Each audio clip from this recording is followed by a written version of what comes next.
Stance. Stance sur les poètes épiques, Madame la Marquise du Châtelet. Plein de beauté et de défauts, le vieil Homère a mon estime. Il est, comme tous ses héros, babillard, outré, mais sublime. Virgile orne mieux la raison, a plus d'art, autant d'harmonie, mais il s'épuise avec Didon et rate à la fin Lavini. De faux brillants, trop de magie, mettent le Tasse un cran plus bas. Mais que ne tolère-t-on pas pour Armide et pour Herminie? Milton, plus sublime que tous, a des beautés moins agréables. Il semble chanter pour les fous, pour les anges et pour les diables. Après Milton, après le Tasse, parler de moi serait trop fort, et j'attendrai que je sois mort pour apprendre quelle est ma place. Vous en qui tant d'esprit abonde, tant de grâce et tant de douceur, si ma place est dans votre cœur, elle est la première du monde.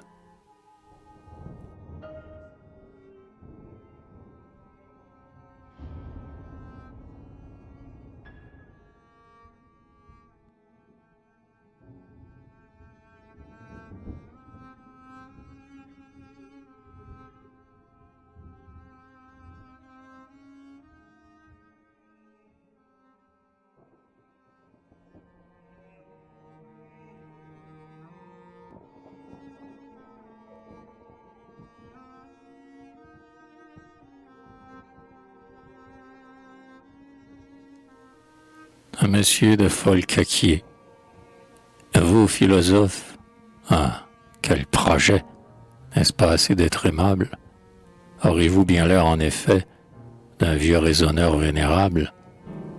D'inutiles réflexions compose la philosophie, et que deviendra votre vie si vous n'avez des passions? C'est un pénible et vain ouvrage que de vouloir les modérer, les sentir et les inspirer est à jamais votre partage. L'esprit, l'imagination, la grâce, la plaisanterie, l'amour du vrai, le goût du bon, voilà votre philosophie. Si quelque secte a le mérite de fixer votre esprit divin, c'est l'école de Démocrite qui se moquait du genre humain.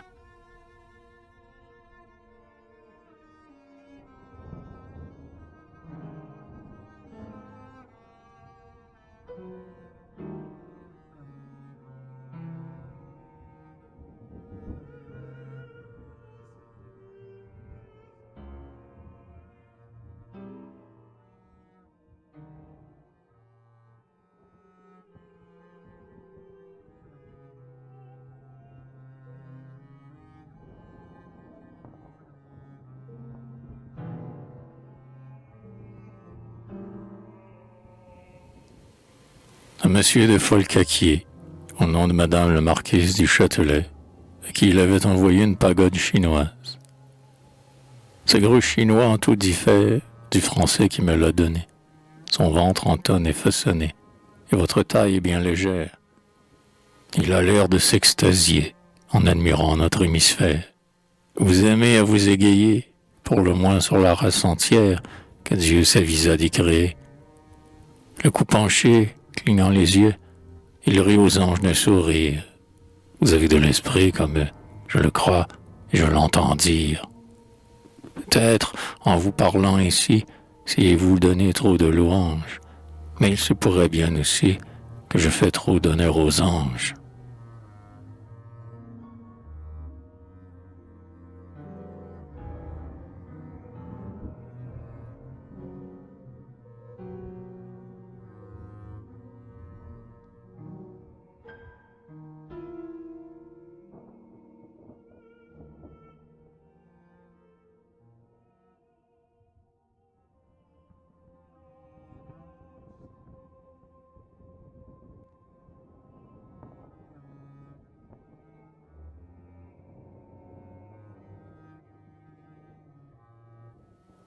À Monseigneur le prince de Conti, pour un neveu du père Sanadon, jésuite. Votre âme, à la vertu docile, eut de moi plus d'une leçon. Je fus autrefois le Chiron qui guidait cet aimable Achille. Mon pauvre neveu Sanadon, connu de vous dans votre enfance, n'a pas ressource que mon nom, vos bontés et son espérance. À vos pieds, je voudrais bien fort l'amener pour vous rendre hommage, mais j'ai le malheur d'être mort, ce qui s'oppose à mon voyage. Votre cœur n'est point endurci, et sur vous mon espoir se fonde.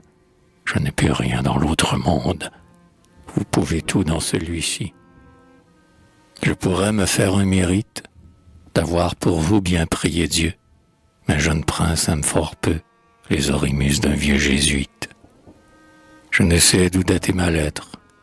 Si par vous mes vœux sont reçus, en paradis vous m'allez mettre, mais en enfer par un refus.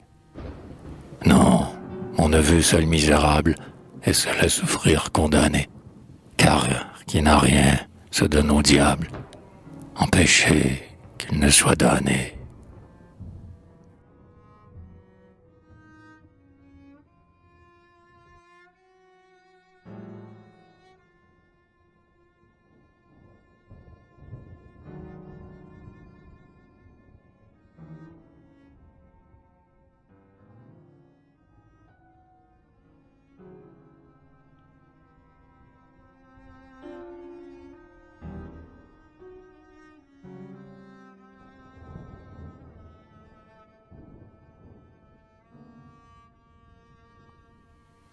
Au président Hainaut, en lui envoyant le manuscrit de Mérope. Juin 1740. Lorsqu'à la ville un solitaire envoie des fruits nouveaux, honneur de ses jardins, nés sous ses yeux et plantés de ses mains, il les croit bons et prétend qu'on le croit. Quand par le don de son portrait flatté, la jeune aminte à ses lois vous engage, elle ressemble à la divinité qui veut vous faire adorer son image. Quand un auteur de son œuvre entêtée modestement vous en fait une offrande, que veut de vous sa fausse humilité? C'est de l'encens que son orgueil demande. Hélas, je suis loin de tant de vanité, à tous ces traits gardés de reconnaître ce qui par moi vous sera présenté. C'est un tribut, et je l'offre à mon maître.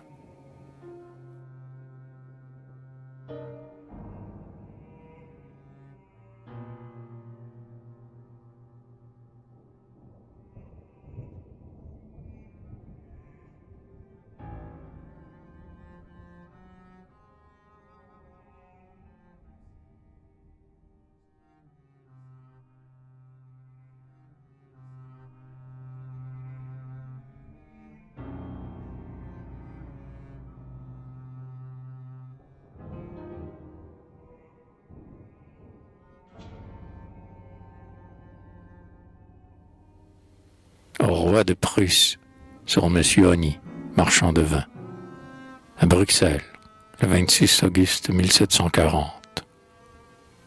Le voilà, ce Monsieur Honny, que Bacchus a comblé de gloire. Il prétend qu'il sera honni s'il ne peut vous donner à boire. Il garde un mépris souverain pour Phébus et pour sa fontaine. Il dit qu'un verre de son vin vaut le permet s'il hypocrène. Je crois que quelques rois jaloux et quelques princes de l'Empire, pour essayer de vous séduire, ont député honni vers vous. Comme on leur digue la sagesse, a grand soin de vous éclairer, ils ont voulu vous enivrer pour vous réduire à leur espèce.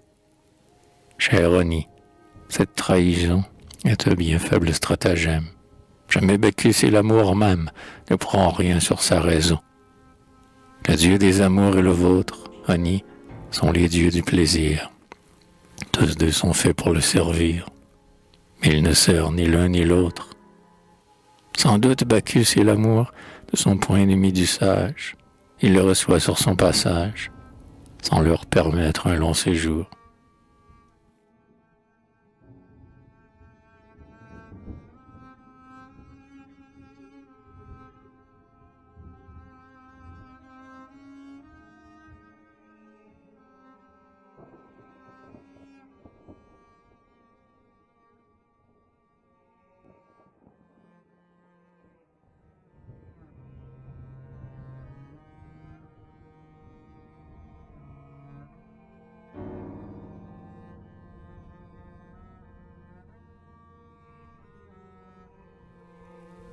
au roi de Prusse, à Berlin, ce 2 décembre 1740.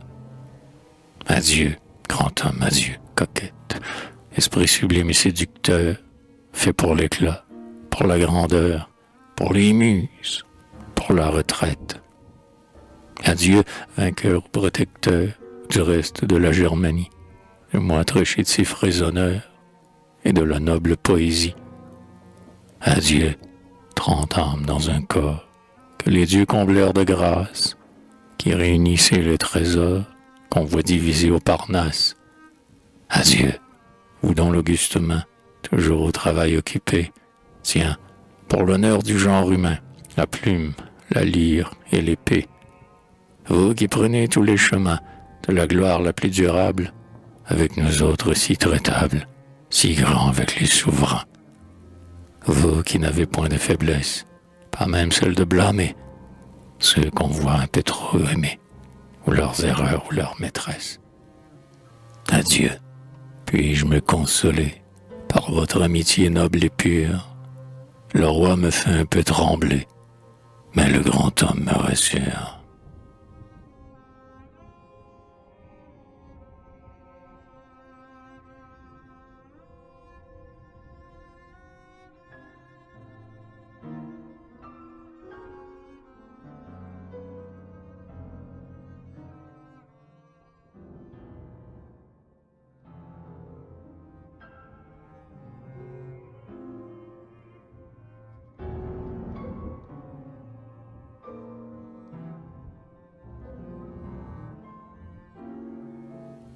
À Madame du Châtelet, 1741. Si vous voulez que j'aime encore, rendez-moi l'âge des amours. Au crépuscule de mes jours, rejoignez, s'il se peut, l'aurore. Les beaux lieux où le dieu du vent, avec l'amour, tient son empire, le temps qui me prend par la main, m'avertit que je me retire. De son inflexible rigueur, tirons au moins quelque avantage, qui n'a pas l'esprit de son âge à tout le malheur. Laissons la belle jeunesse, ses folâtres emportements. Nous ne vivons que 2 moments, qu'il en soit un pour la sagesse. Quoi, pour toujours vous me fuyez, tendresse, illusion, folie, don du ciel, qui me consoliez des amertumes de la vie. On meurt 2 fois, je le vois bien. Cessez d'aimer, d'être aimable. C'est une mort insupportable. Cessez de vivre, ce n'est rien. Ainsi je déplorais la perte des erreurs de mes premiers ans. Et mon âme, au désir ouverte, regrettait ses égarements. Du ciel alors daignant descendre, l'amitié vint à mon secours. Elle était peut-être aussi tendre, mais moins vive que les amours. Touché de sa beauté nouvelle et de sa lumière éclairée, je la suivis, mais je pleurais de ne pouvoir plus suivre qu'elle.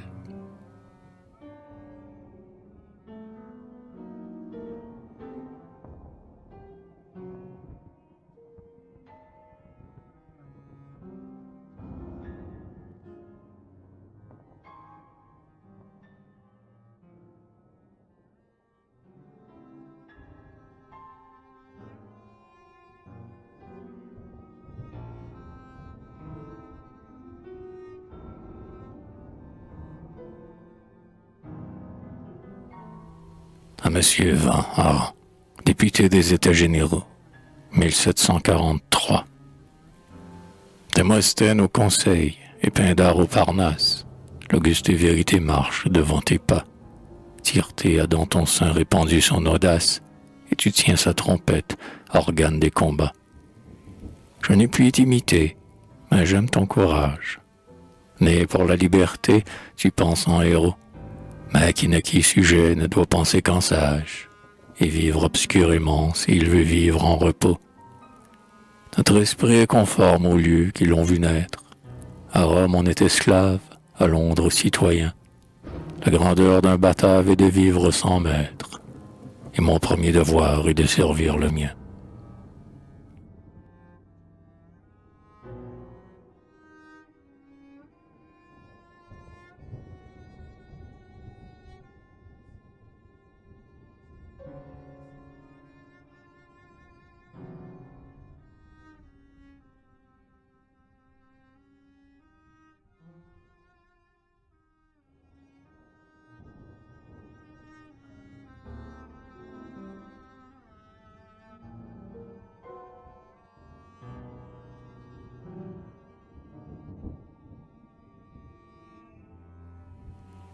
à Frédéric, roi de Prusse, pour en obtenir la grâce d'un Français détenu depuis longtemps dans les prisons de Spandau.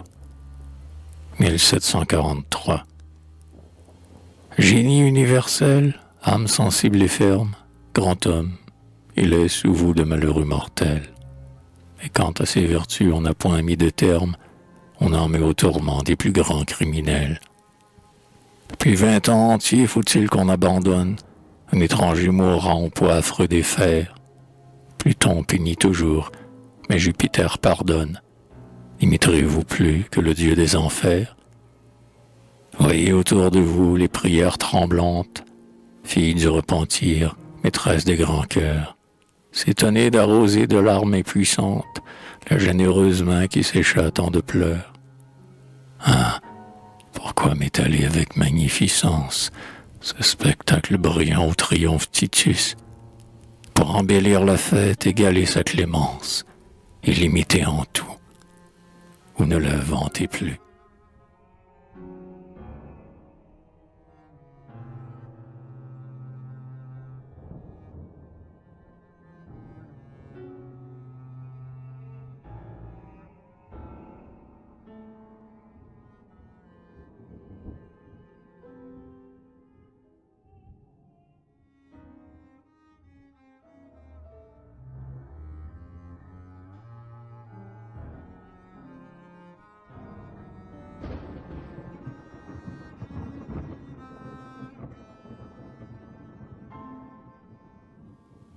Madame la marquise de Pompadour, à Étiole, juillet 1745.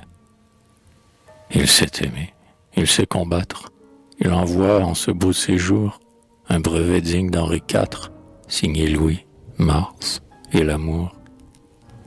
Mais les ennemis ont leur tour, et sa valeur et sa prudence donnent à Gand le même jour un brevet de ville de France. Ces deux brevets si bienvenus vivront tous deux dans la mémoire.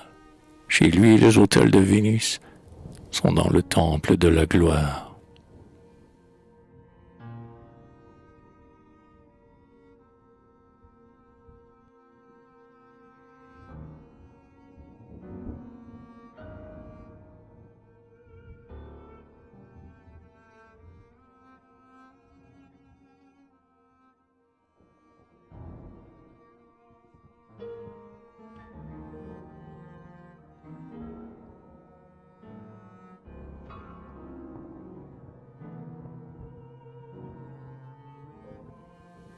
Stance irrégulière, à son Altesse royale la princesse de Suède, Ulrique de Prusse, sœur de Frédéric le Grand.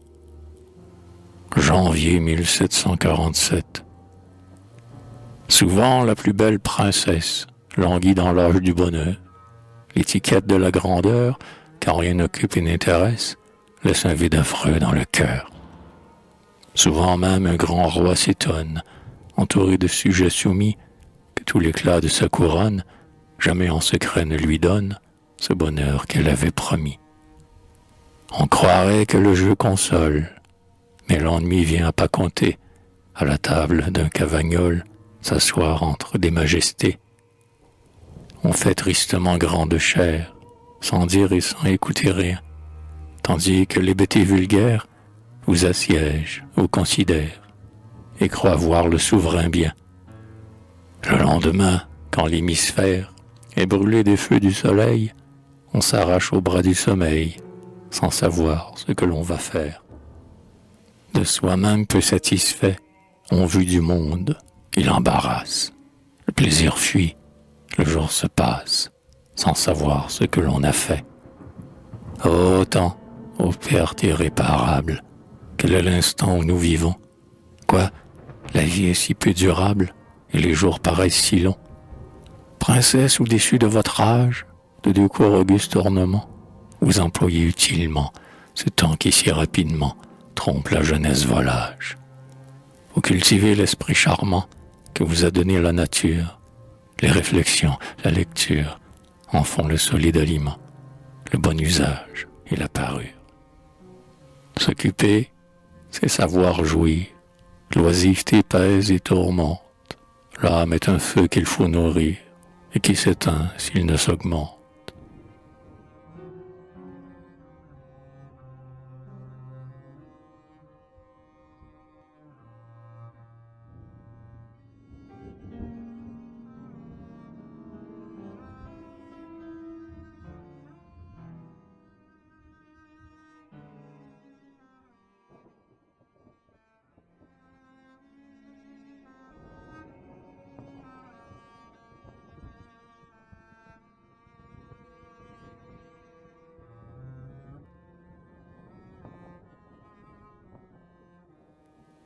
À Madame du Bocage, 1748. Milton, dont vous suivez les traces, vous prête ses transports divins. Ève est la mère des humains, et vous êtes celle des grâces. Comment n'eût-elle pas séduit la raison la plus indomptable? Vous lui donnez tout votre esprit, Adam était bien pardonnable. Ève le rendit criminel, et vous méritez des louanges. Ève séduisit un mortel, et vous auriez séduit les anges. Sa faute a perdu l'univers, elle ne doit plus nous déplaire, et son erreur nous devient chère, dès que nous lui devons vos vers. Ève, par sa coquetterie, nous a fermé le paradis. L'amour, la grâce, le génie, nous l'ont rouvert par vos écrits.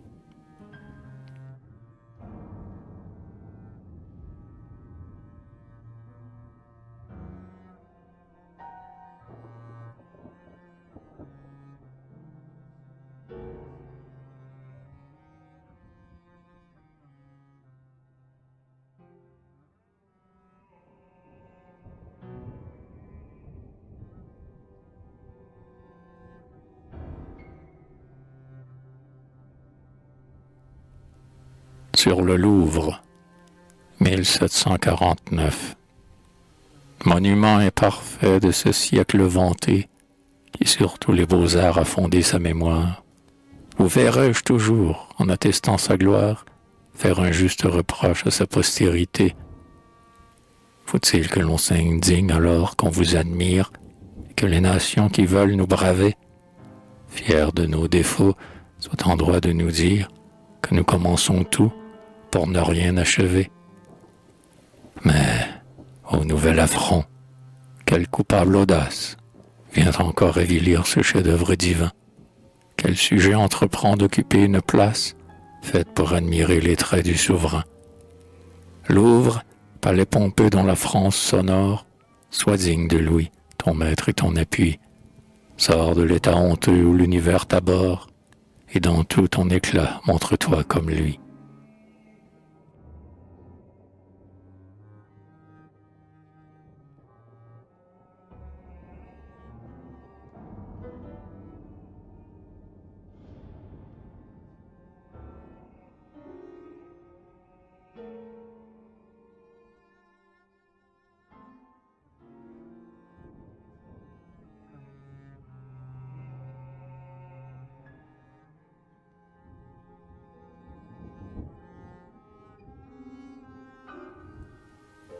Impromptu, fait à un souper dans une cour d'Allemagne, 1750. Il faut penser, sans quoi l'homme devient, malgré son âme, un vrai cheval de somme. Il faut aimer, c'est ce qui nous soutient. Sans rien aimer, il est triste d'être homme. Il faut avoir douce société, de gens savants, instruits sans suffisance, et de plaisirs grande variété, sans quoi les jours sont plus longs qu'on ne pense.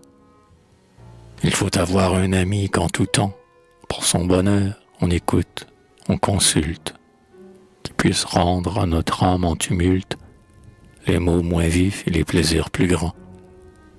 Il faut, le soir, un souper délectable, où l'on soit libre, où l'on goûte à propos les mets exquis, les bons vins, les bons mots, et sans être ivre, il faut sortir de table. Il faut, la nuit, tenir entre deux draps le tendre objet que votre cœur adore, le caresser, s'endormir dans ses bras, et le matin recommencer encore. Mes chers amis, avouez que voilà de quoi passer une assez douce vie. Or, dès l'instant que j'aimais ma Sylvie, Sans trop chercher, j'ai trouvé tout cela.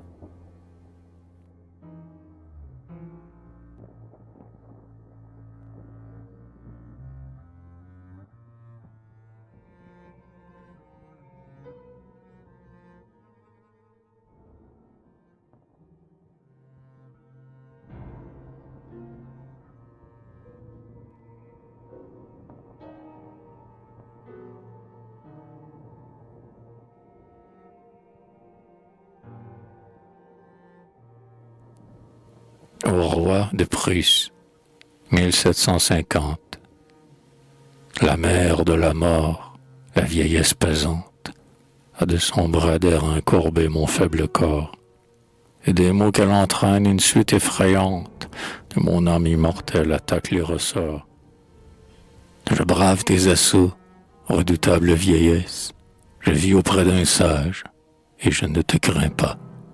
Il te prêtera plus d'appât que le plaisir trompeur n'en donne à la jeunesse. Couler mes derniers jours, sans trouble, sans terreur, couler près d'un héros dont le mâle génie me fait goûter en paix le songe de la vie et dépouille la mort de ce qu'elle a d'horreur. Ma raison, qui l'éclaire, en est plus intrépide, mes pas par lui guidés en sont plus affermis. Un mortel que Pallas couvre de son égide ne craint point les dieux ennemis. Ô philosophe roi, que ma carrière est belle, gérée de sans souci par des chemins de fleurs, aux champs élysiens parler à Marc Aurèle, du plus grand de ses successeurs. À Salluste et jaloux je lirai votre histoire, à Lycurgue vos lois, à Virgile vos vers. J'étonnerai les morts, ils ne pourront me croire, nul d'eux n'a rassemblé tant de talents divers. Mais, lorsque j'aurai vu les ombres immortelles, n'allez pas, après moi, confirmer mes récits. Vivez, rendez heureux ceux qui vous sont soumis, et n'allez que fort tard auprès de vos modèles.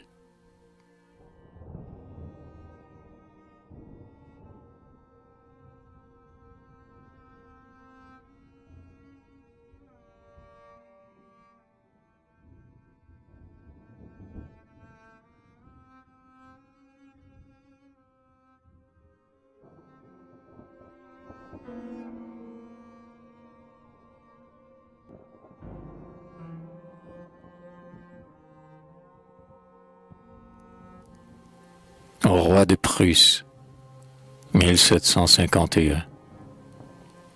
Par le cerveau, le souverain des dieux, selon ma Bible, accoucha d'une fille. Vos 6 jumeaux me sont plus précieux. J'adorerai cette auguste famille. On vous connaît à leur force, à leurs traits, à leur beauté, à leur noble harmonie. Les élever, cultiver leur génie, qui le pourra? Celui qui les a faits. Ils sont tous nés pour instruire et pour plaire. Ces 6 enfants sont frères des 9 sœurs, et nous dirons, comme chez nos docteurs, le Fils est Dieu. Nous l'égalons au Père.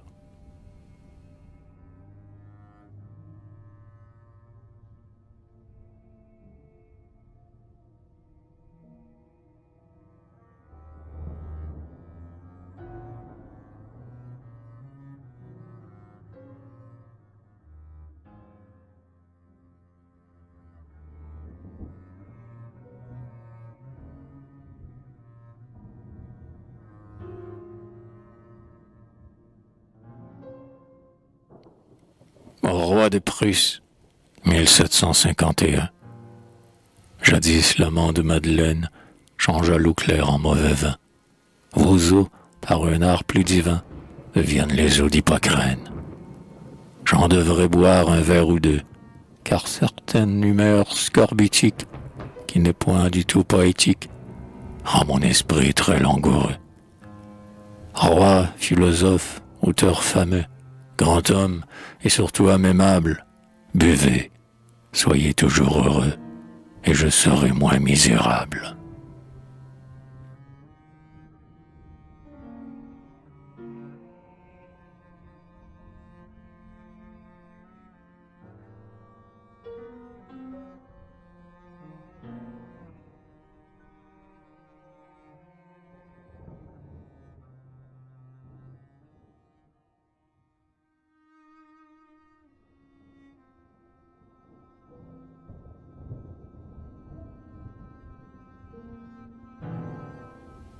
au roi de Prusse, 1751. Roi des beaux vers et des guerriers, n'allez point un bride abattu. Je crains qu'Apollon ne vous tue, en vous couronnant de laurier. Que votre Pégase s'arrête, souffrez de moi la vérité. Votre estomac a débilité, n'est pas digne de votre tête. Les rois sont hommes comme nous, l'homme-machine est bien fragile. Grand roi, l'estomac est pour vous, ce qu'est le talon pour Achille.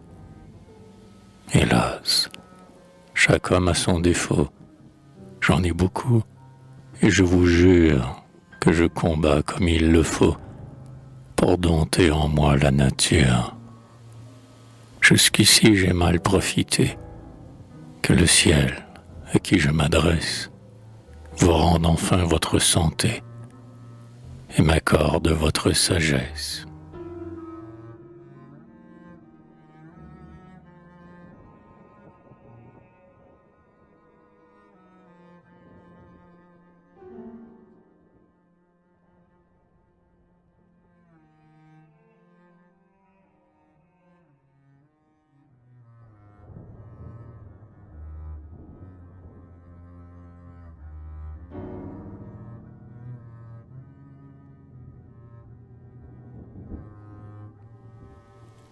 Au roi de Prusse, 1751. Vainqueur des préjugés, vainqueur dans les combats, enfant de Marc Aurèle et rival de Lucrèce, quel étonnant génie a conduit tous vos pas, du fait de la gloire au sein de la sagesse. C'est de vous que j'apprends à maîtriser le sort.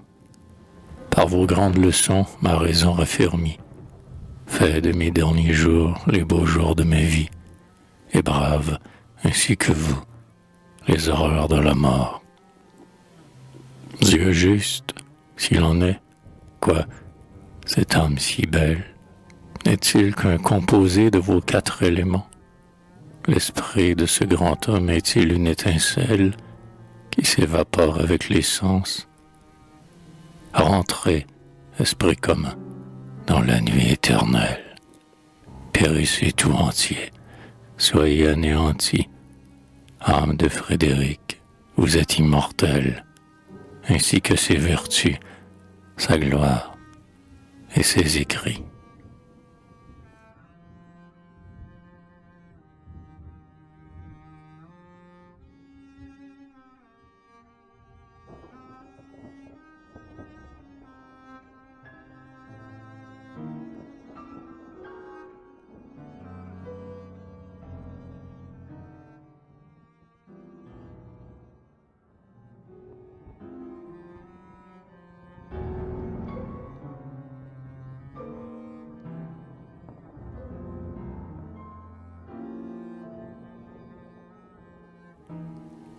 Au roi de Prusse, 1751.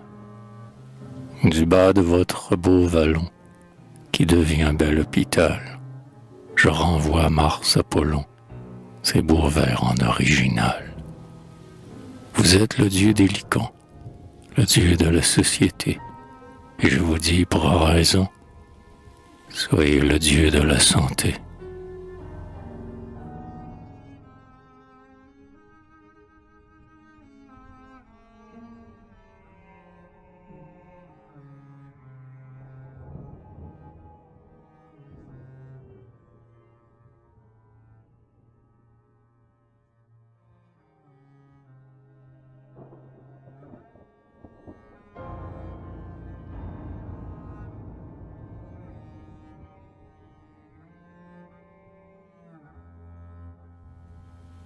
Au roi de Prusse, qui l'avait invité à dîner, 1752. À votre table divine, en vain je suis appelé, quand chez moi l'homme-machine de tourments est accablé. Que votre philosophie, que votre esprit courageux m'inspire et me fortifie dans ces combats douloureux. que vos lumières brillantes m'éclairent malgré mes mots, comme ces lampes ardentes qui brûlaient dans les tombeaux. Ici, sous les yeux d'un sage, que je vive sagement, que je souffre avec courage, que je meure en vous aimant.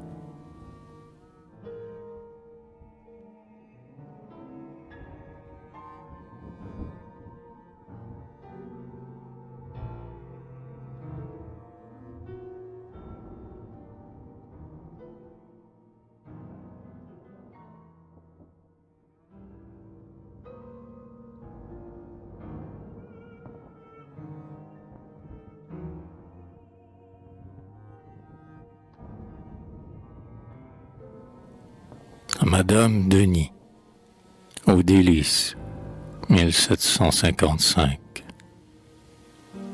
L'art n'y fait rien. Les beaux noms, les beaux lieux, très rarement nous donnent le bien-être. Est-on heureux, hélas, pour le paraître, et suffit-il d'en imposer aux yeux? J'ai vu jadis la baisse de la joie, malgré ce titre, à la douleur en proie. Dans sans souci, certains rois renommés fut de soucis quelquefois consumés. Il n'en est pas ainsi de mes retraites, loin des chagrins, loin de l'ambition. De mes plaisirs, ils portent le nom, vous le savez, car c'est vous qui les faites.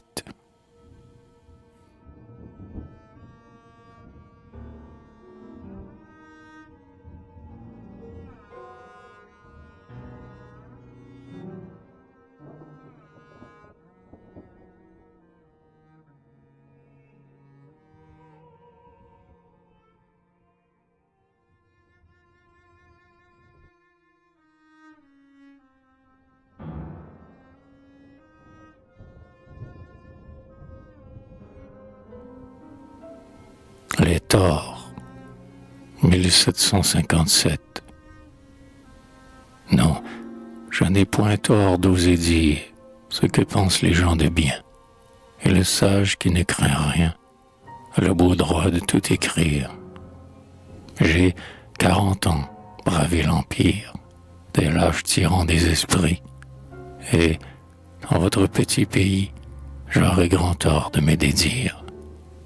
Je sais que souvent le malin a caché sa queue et sa griffe sous la tiare d'un pontife et sous le manteau d'un calvin. Je n'ai point tort quand je déteste ces assassins religieux, employant le fer et les feux pour servir le Père céleste. Oui, jusqu'au dernier de mes jours, mon âme sera fière et tendre. J'oserai gémir sur la cendre, aider Servet, aider Dubourg. De cette horrible frénésie, à la fin le temps est passé, le fanatisme est terrassé, mais il reste l'hypocrisie.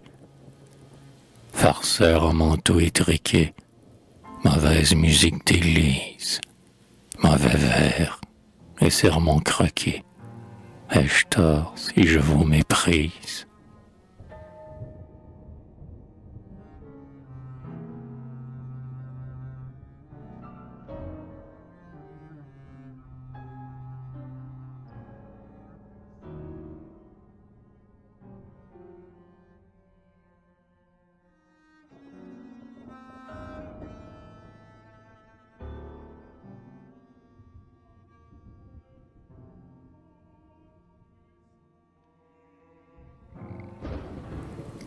Monsieur le chevalier de Boufflers, qui lui avait envoyé une pièce de vers intitulée Le Cœur. Certaines dames honnêtes et savantes et profondes, ayant lu le traité du cœur, disaient en se pâmant que j'aime cet auteur. Ah, je vois bien qu'il a le plus grand cœur du monde. De mon heureux printemps, j'ai vu passer la fleur. Le cœur portant me parle encore. Du nom de petit cœur comme mon amant m'honore, je sens qu'il me fait trop d'honneur. Hélas, faible humain, quels destins sont les nôtres, qu'on a mal placé les grandeurs, qu'on serait heureux si les cœurs étaient faits les uns pour les autres. Illustres chevaliers, vous chantez vos combats, vos victoires et votre empire. Et dans vos vers heureux, comme vous plein d'appât, c'est votre cœur qui vous inspire. Quand Lisette vous dit « Roderick, as-tu du cœur ?» Sur l'heure, elle l'éprouve et dit avec franchise « Il eut encore plus de valeur quand il était homme d'église. »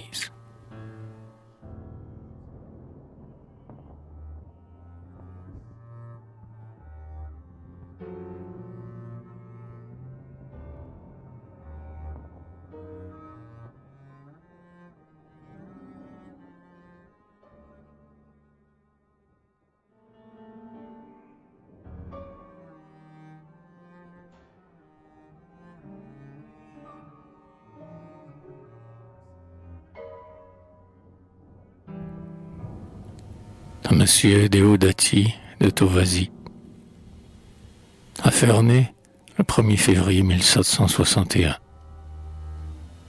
Étalez-moi votre abondance, votre origine et vos honneurs. Il ne sied pas aux grands seigneurs de se vanter de leur naissance. L'Italie instruisit la France, mais par un reproche indiscret, nous serions forcés à regret à manquer de reconnaissance. Dès longtemps sortis de l'enfance, nous avons quitté les genoux des nourrices en décadence dont le lait n'est plus fait pour nous. Nous pourrions devenir jaloux quand vous parlez notre langage, puisqu'il est embelli par vous. Cessez donc de lui faire outrage. L'égalité contente un sage. Terminons ici le procès. Quand on est égal aux Français, ce n'est pas un mauvais partage.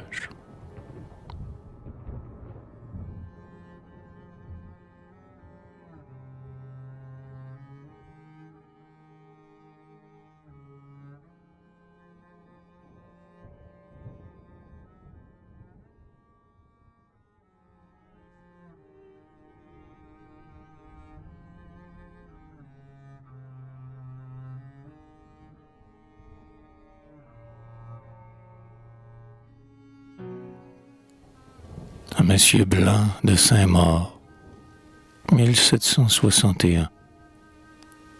Mon amour propre est vivement flatté de votre écrit. Mon goût l'est davantage. On n'a jamais, par un plus doux langage, avec plus d'art blessé la vérité. Pour Gabrielle, en son apoplexie, d'autres diront qu'elle parle longtemps. Mais ses discours sont si vrais, si touchants. Elle aime tant qu'on la croirait guérie. Tout lecteur sage avec plaisir verra qu'en expirant la belle Gabrielle ne pense point que Dieu la donnera pour aimer trop un homme indigne d'elle. Avoir du goût pour le roi des chrétiens, cette œuvre pie, on n'y peut rien reprendre. Le paradis est fait pour un cœur tendre, et les damnés sont ceux qui n'aiment rien.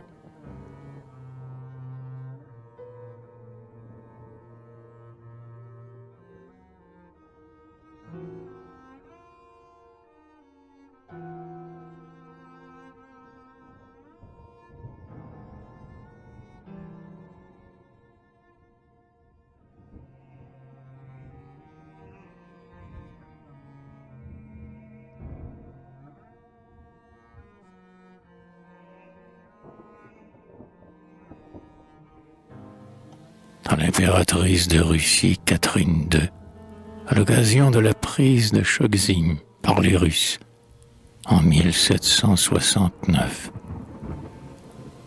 Fuyez, vizir, Bachas, Paye et Janissaire. Si le nonce du pape, allié du mufti, se donnait en armant vos troupes sanguinaires, Catherine a vaincu, le nonce est converti. Il doit l'être du moins. Il doit sans doute apprendre à ne plus réunir la mitre et le turban. Malheureux Polonais, le fer de l'Ottoman, mettez donc par vos mains la République en cendres. De vos vrais intérêts devenez plus jaloux. Rome et Constantinople ont été trop fatales. il est temps de finir ces horribles scandales. Vous serez désormais fortuné malgré vous. Bientôt, de Galitzin, la vigilante audace, ira dans son sérail éveiller Mustapha, mollement assoupi sur son large sofa, au lieu même où naquit le fier dieu de la Thrace. Ô Minerve du Nord, ô toi, sœur d'Apollon, tu vengeras la Grèce en chassant ces infâmes, ces ennemis des arts et ces geôliers des femmes. Je pars, je vais t'attendre au champ de Marathon.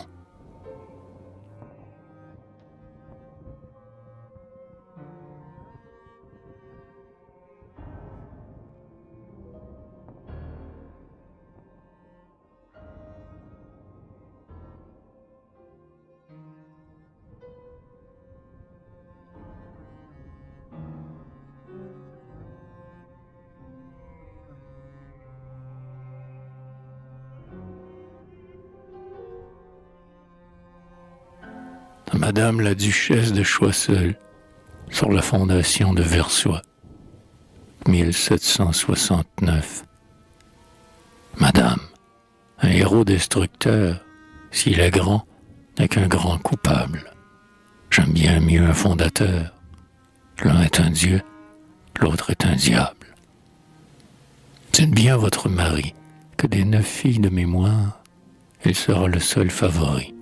Si de fonder il a la gloire. Dis donc que j'aime tendrement, sera célèbre d'âge en âge. Mais quand Didon fonda Carthage, c'est qu'elle avait beaucoup d'argent. Si le vainqueur de la Syrie avait eu pour surintendant un conseiller du Parlement, nous n'aurions point Alexandrie. Nos très sots aïeux autrefois ont fondé de pieux asiles, parmi moines de Saint-François, mais ils n'ont point fondé de ville. Envoyez-nous des amphions, sans quoi nos peines sont perdues. À Versoix, nous avons des rues, et nous n'avons point de maison. Sur la raison, sur la justice, sur les grâces, sur la douceur, je fonde aujourd'hui mon bonheur, et vous êtes ma fondatrice.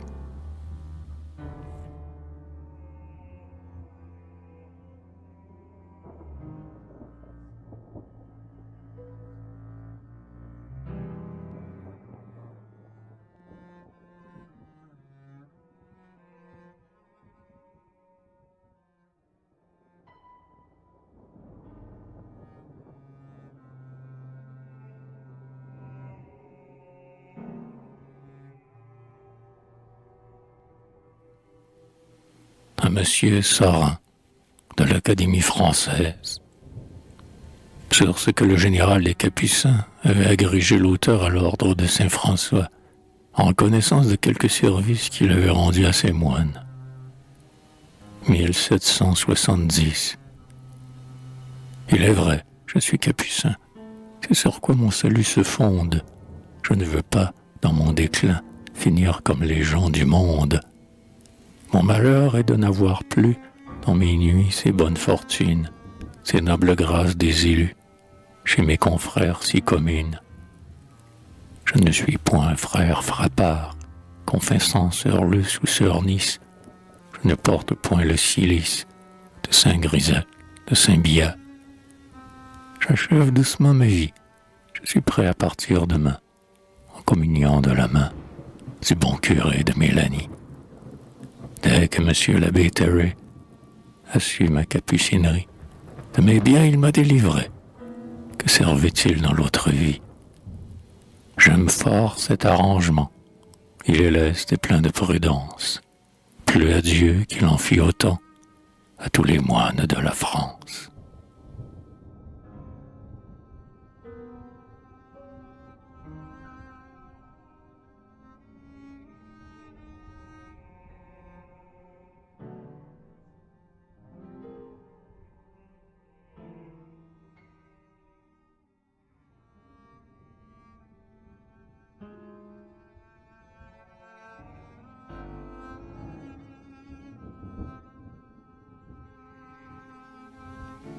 Madame Necker, Quelle étrange idée est venue dans votre esprit sage, éclairé, que vos bontés l'ont égaré et que votre peine est perdue. À moi chétif une statue, je serais d'orgueil enivré. L'ami Jean-Jacques a déclaré que c'est à lui qu'elle était due. Il la demande avec éclat. L'univers, par reconnaissance, lui devait cette récompense. Mais l'univers est un ingrat. C'est vous que je figurerai en beau marbre d'après nature, lorsqu'à Paphos je reviendrai et que j'aurai la main plus sûre.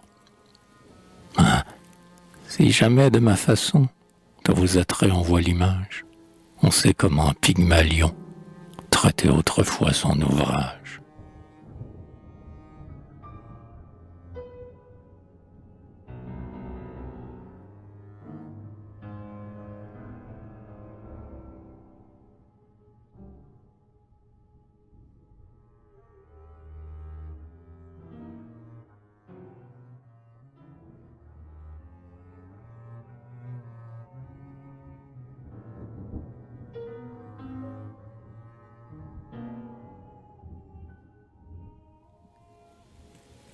À Monsieur Orchestre Aimé, 1770. L'amour, les plaisirs et l'ivresse respirent dans vos heureux chants. C'est parmi la vive jeunesse qu'Apollon se plut en tout temps. Les muses ainsi que les belles dédaignent les vœux d'un vieillard. En vain j'irai même après elles, et vous les fixez d'un regard. Elles cessent de me sourire, vos accords ont su les charmer. Eh bien, je vous cède ma lyre, vos doigts sont faits pour l'animer.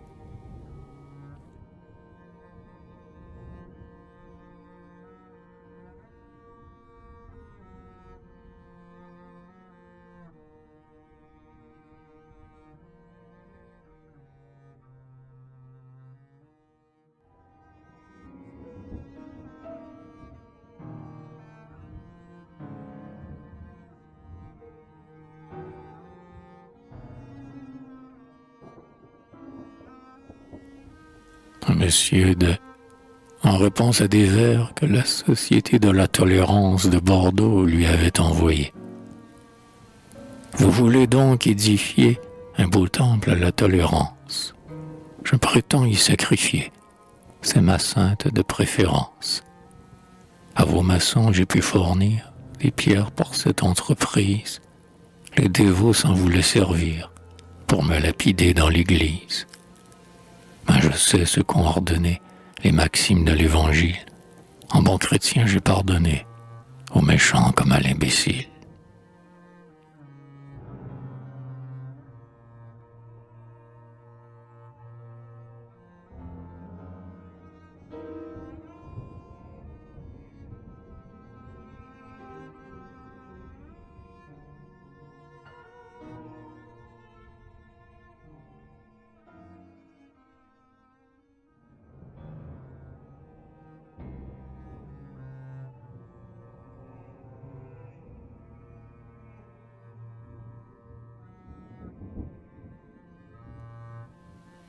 Madame Lulin, de Genève, à Ferney, le 16 novembre 1773.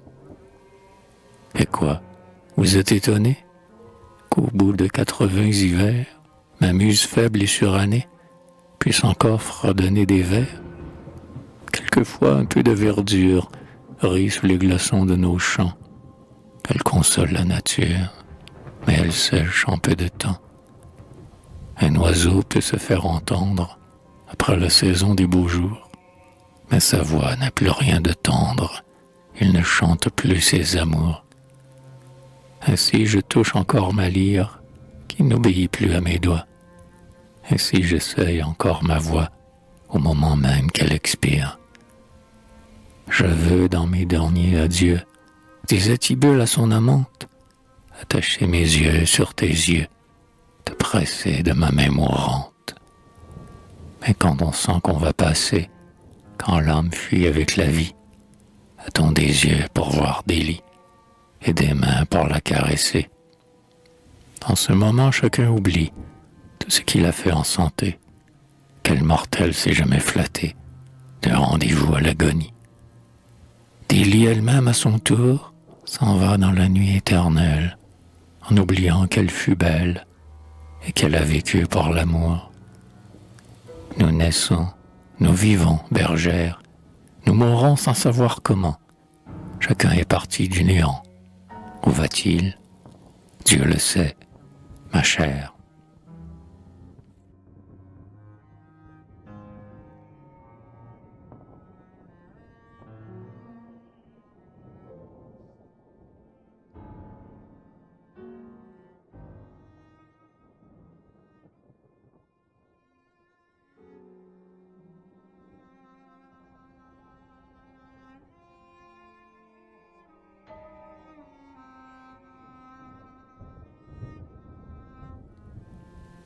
Le désagrément de la vieillesse.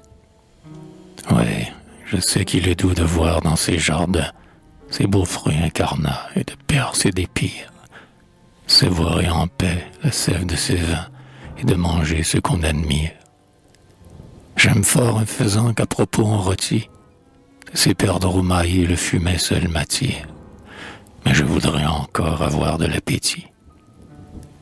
Sur le penchant fleuri de ces fraîches cascades, sur ces prés émaillés, dans ces sombres forêts, je voudrais bien danser avec quelques dryades, mais il faut avoir des jarrets. J'aime leurs yeux, leur taille et leur couleur vermeille, leur chant harmonieux, leur sourire enchanteur. Mais il faudrait avoir des yeux et des oreilles, on doit ça les cacher quand on n'a que son cœur.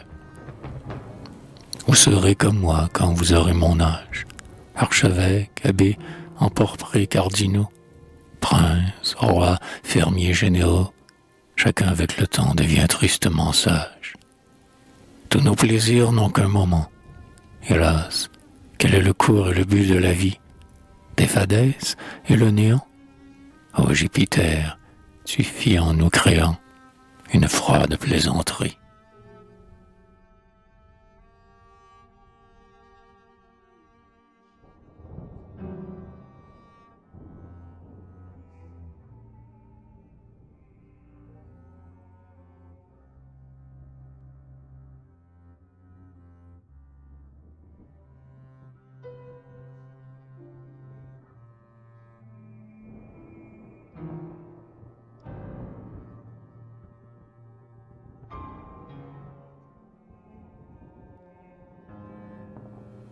Au roi de Prusse, sur un buste en porcelaine, fait à Berlin, représentant l'auteur, et envoyé par Sa Majesté, en janvier 1775.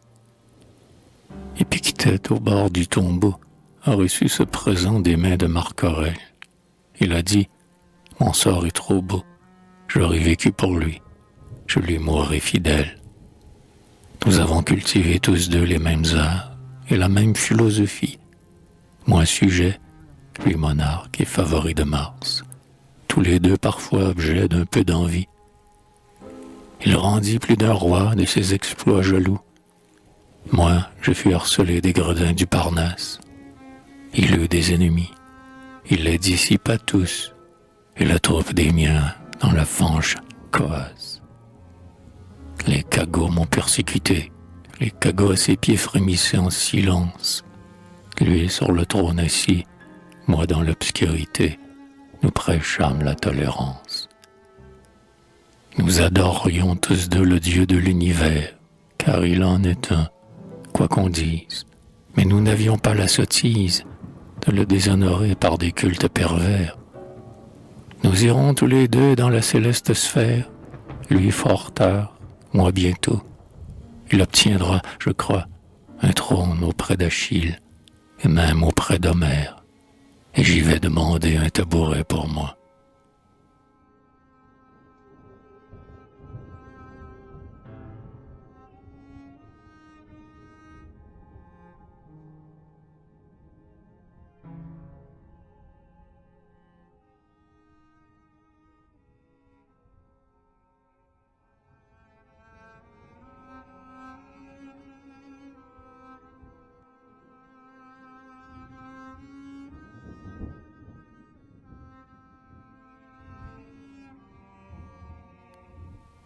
Stance, sur l'alliance renouvelée entre la France et les cantons helvétiques, jurée dans l'église de Soleure, le 15 auguste 1777.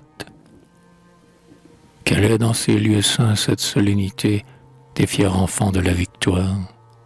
Ils marchent aux autels de la fidélité, de la valeur et de la gloire. Tels on vit ces héros qui, dans les champs d'Ivry, contre la Ligue et Rome et l'enfer et sa rage, vengeaient les droits du grand Henri. Il l'égalait dans son courage. C'est un Dieu bienfaisant, c'est un ange de paix qui vient renouveler cette auguste alliance. Je vois des jours nouveaux marqués par des bienfaits, par de plus douces mœurs et la même vaillance.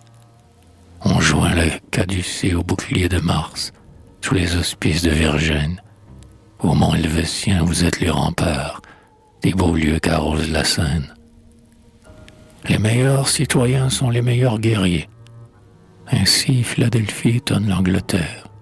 Elle unit l'olive au laurier et défend son pays en condamnant la guerre. Si le ciel la permet, c'est pour la liberté. Dieu forma l'homme libre alors qu'il le fit naître. L'homme, émané des cieux pour l'immortalité, n'eut que Dieu pour père et pour maître. On est libre en effet sous d'équitables lois. Et la félicité, s'il en est dans ce monde, est d'être en sûreté, dans une paix profonde, avec de tels amis et le meilleur des rois.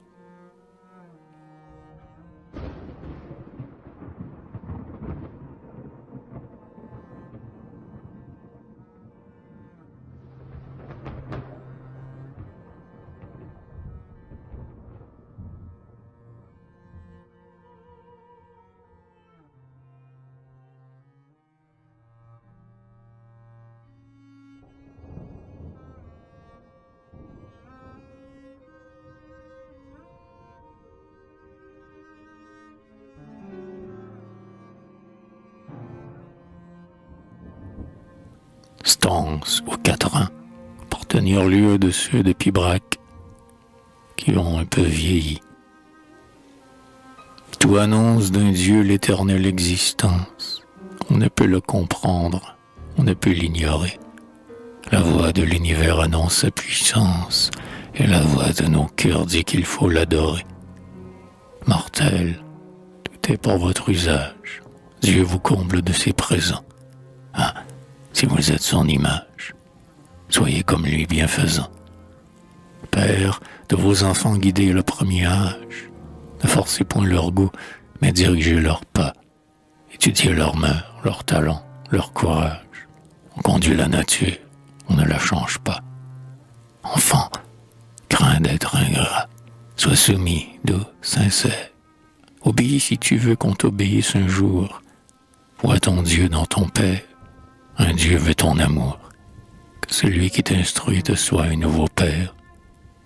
Qui s'élève trop s'avilit. De la vanité naît la honte. C'est par l'orgueil qu'on est petit. On est grand quand on le surmonte. Fuyez l'indolente paresse. C'est la rouille attachée aux plus brillants métaux. L'honneur, le plaisir même, est le fils des travaux. Le mépris et l'ennui sont nés de la mollesse.